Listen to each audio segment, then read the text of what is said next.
Good morning, everyone. I'm glad to stand and see you here again. Thanks to the Tisch International University for this opportunity. Today I'm going to talk about community pharmacists and their role in medical society. Dr. Alan mentioned that we have a number types of pharmacists. For example, we have hospital pharmacy, industrial pharmacy, as well as community pharmacy and other branches of the pharmacy. But the most important one for our country, for our region, is community pharmacists. Why? Because just like the medicine students, when you graduate, directly they will be a general practitioner, and you also, when you graduate, you will directly become a community pharmacist. That's why it's very important to know what's the responsibility of community pharmacists and how we can affect the medical society. Before starting, please scan this QR code. It contains two simple questions, and later we will discuss the answer for the questions. I'll give you 1 minute.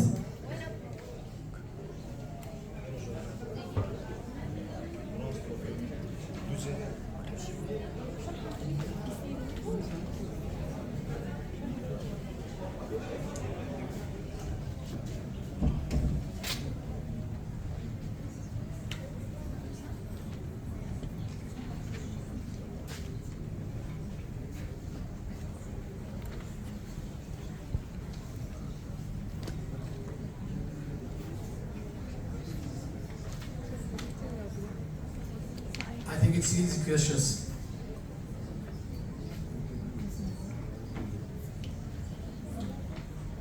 Okay, let's go to the outline. In my outline lecture, it will include the community pharmacy and pharmacist definition, and then our responsibility, our job in the community pharmacies, and then methods for diagnosing diseases, community pharmacy references.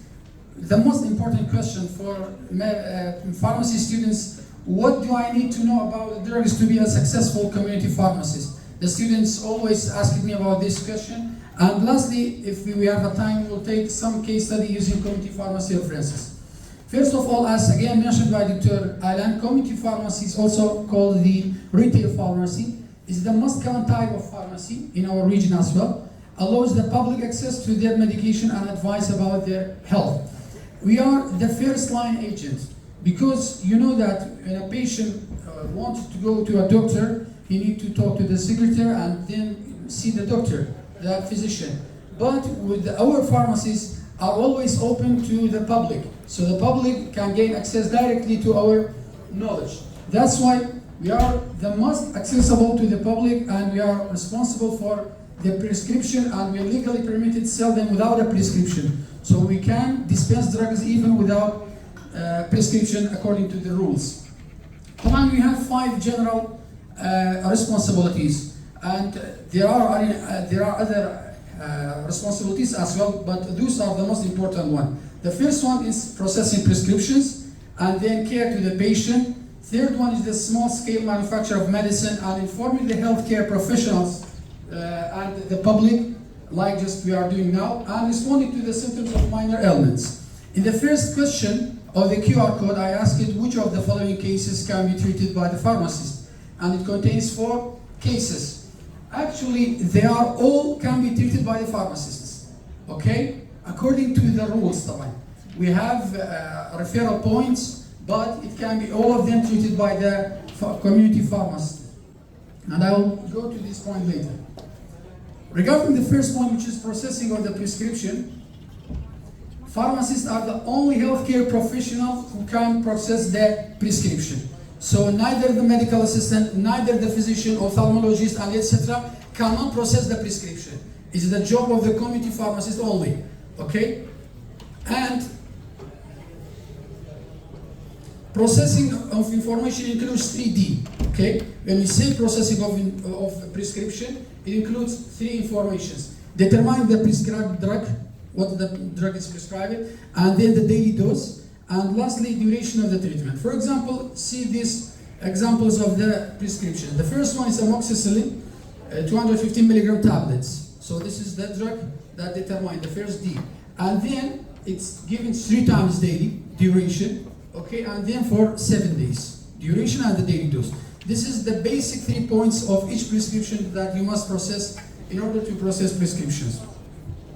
The second point is the care to the patient. Informing the patient about his or her drug will include some points. For example, what's the route of administration of the drug, and then how to use it. Sometimes it's inhaler, eye drop, eye spray, and we have, you know that we have new dosage forms, so the public, sometimes they don't have information how to use that. The dosage form, so it's important to tell the patient how to use it and possible side effects. Actually, you must know the most important side effects of each drug. I don't say that you must know all the side effects, but the most important side effects you must know. For example, SGLT2 inhibitors leads to urinary tract infection, warfarin leads to bleeding, and etc. And lastly, complete non-pharmacological advice to treat his or her disease. The non-pharmacological advice is very, very important for the community pharmacist because it improves communication skills with the public. For example, if you have a patient with conjunctivitis, allergic conjunctivitis, despite the druggist using the cold compress will reduce the symptoms. So when you advise, it's a non-pharmacological advice. When you advise the patient by these non-pharmacological advices, it improves the communication skills with the public. The third one is the small-scale manufacture of medicine. We have two manufacturers in Kurdistan. They are Pioneer and Medica. But actually, each pharmacy is the small-scale manufacturer. Especially for the creams and ointments. You can combine creams and ointments according to the prescription of the physician, and it's very known to all of the pharmacies. But the second is very important for the psychiatric patient. Especially if you go to the doctor's street, for example, we have psychiatric doctors and pharmacists. They dispense and combine drugs for the psychiatric patients. For example, schizophrenia, depression, bipolar disorder, and etc. Why? Because most of the time they need 2 or 3 drugs, and the psychiatric patient refuse to take drugs. Okay? In order to decrease the time and to decrease the frequency of taking drugs, we will combine 2 tablets, for example, according to the rules again. Okay? So each pharmacy is actually a small scale for the medicines. And the fourth point is informing the healthcare professional. This is the job of the community pharmacist, where sometimes you see a mistake in a prescription. You should correct the mistake according to the reference. Not by yourself. You should, for example, you will write a letter for the physician, dear doctor, according to this reference, page number, for example, 40, what you prescribed is a mistake. And you should don't tell this information to the patient. Okay? This is just for the healthcare professional. And secondly, informing the public, for example, by seminars, webinars, and workshops, just what we are doing now, and etc. about the disease, especially in the pandemic era, for example, COVID-19 and etc. Okay, and for example, for endemic era, sometimes, for example, we have cholera now become available. And the last one is the responding to symptoms of minor ailments. As I mentioned, pharmacists now can diagnose and treat many cases. Regardless of what degree of control in place of medicine, availability in different countries, pharmacists can now, as I mentioned, manage and treat a wide number. For example, in UK, you can diagnose and treat 70 cases at least. In USA, you can diagnose and treat at least 80 cases.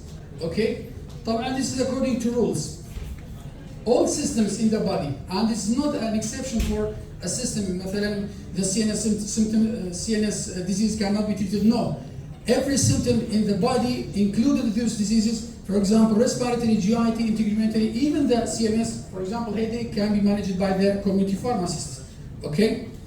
For this diagnosis and treatment, these cases, minor ailments, we have a different references for community pharmacists. This includes community pharmacy, the most important and the most common to the pharmacy students, and symptoms in the pharmacy.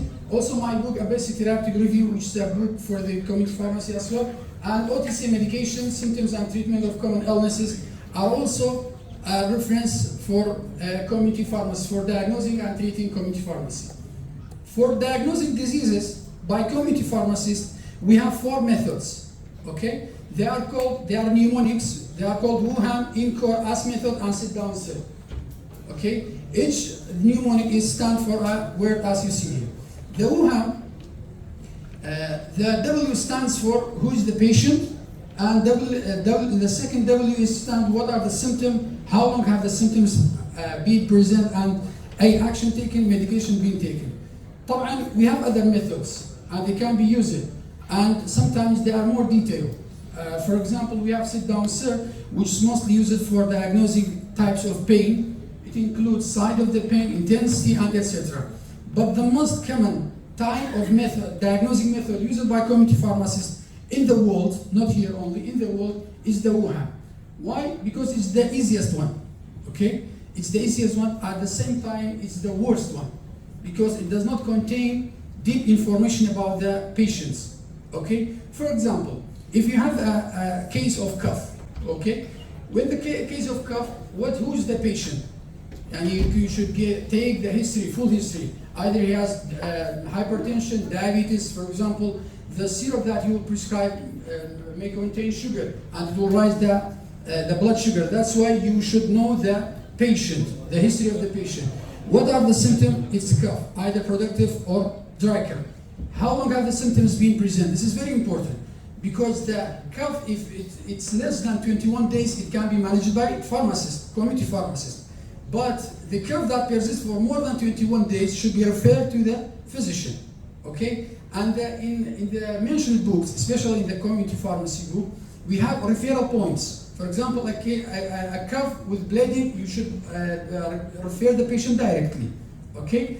And the fourth one, action taken. Does the patient take any medication or not? Because sometimes it will lead to polypharmacy. For example, a headache, you will give him Doliprane 1000 milligram. And the patient already takes the medicine by another pharmacy.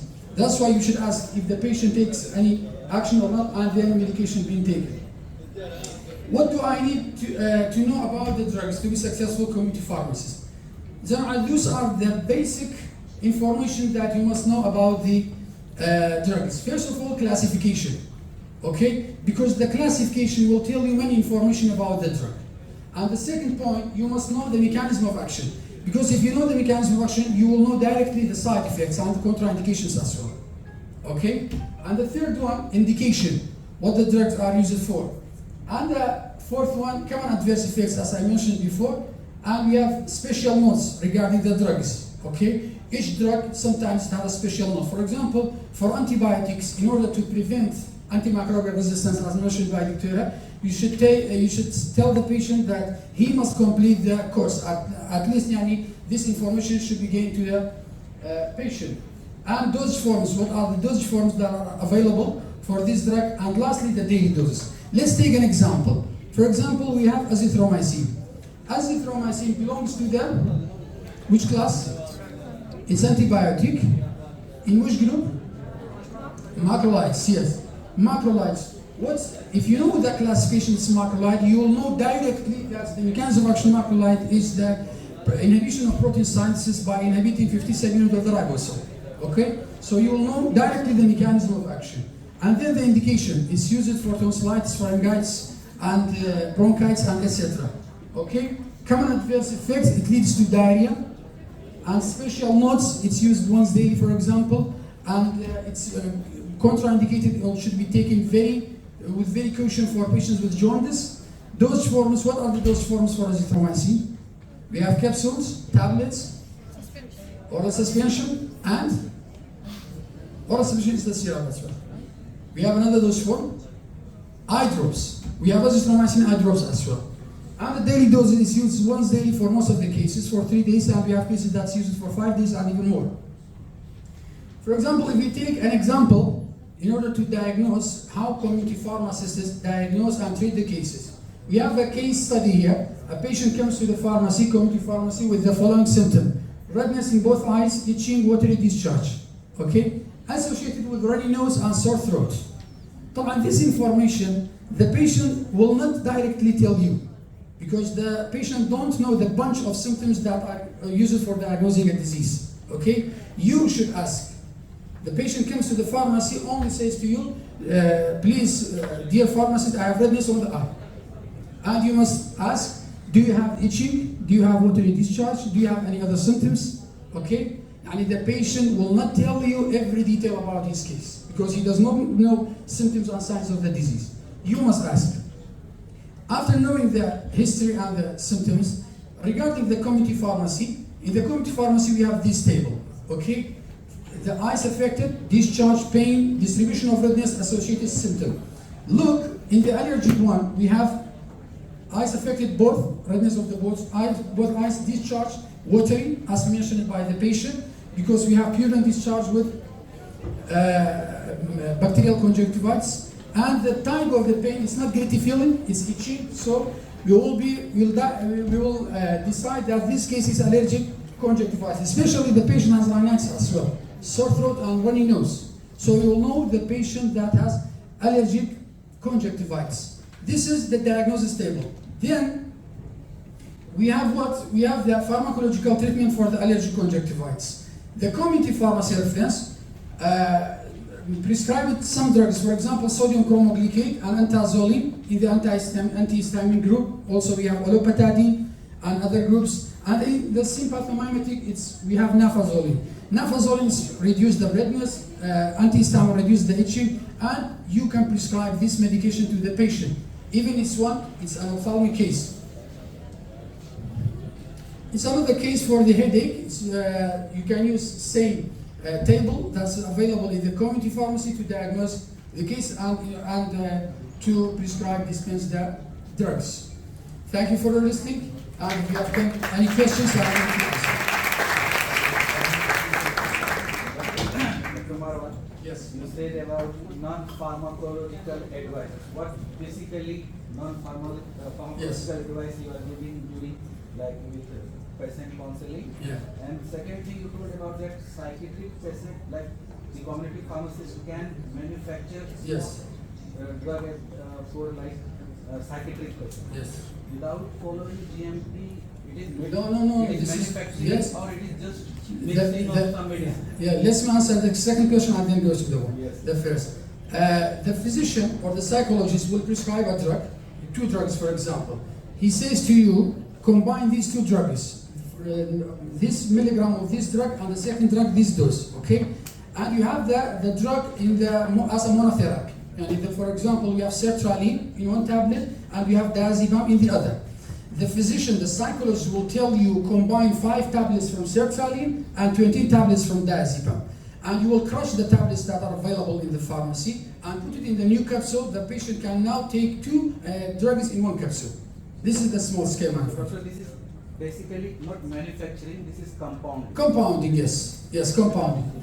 And regarding the first question, what are the non-pharmacological advices? For each case that the community pharmacist can diagnose and treat, we have non-pharmacological advices. And it means it does not contain any drugs, but it will lead to treatment. For example, if a patient has diarrhea, we will give him an advice to eat a banana and to eat dates and to eat fruits, and it's called the non-pharmacological treatment. Yeah, we are not only dispense drugs and stop. No, we are giving advices that for each case we have advices for treating the cases. Even in the clinical cases, the pharmacist can have, community pharmacists have role. For example, a patient with hypertension, you can give an advice to the patient to reduce the salt intake, to do exercise, etc. This is called non-pharmacological treatment.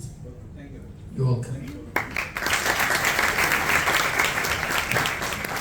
Thank you so much, doctor, for your wonderful topic.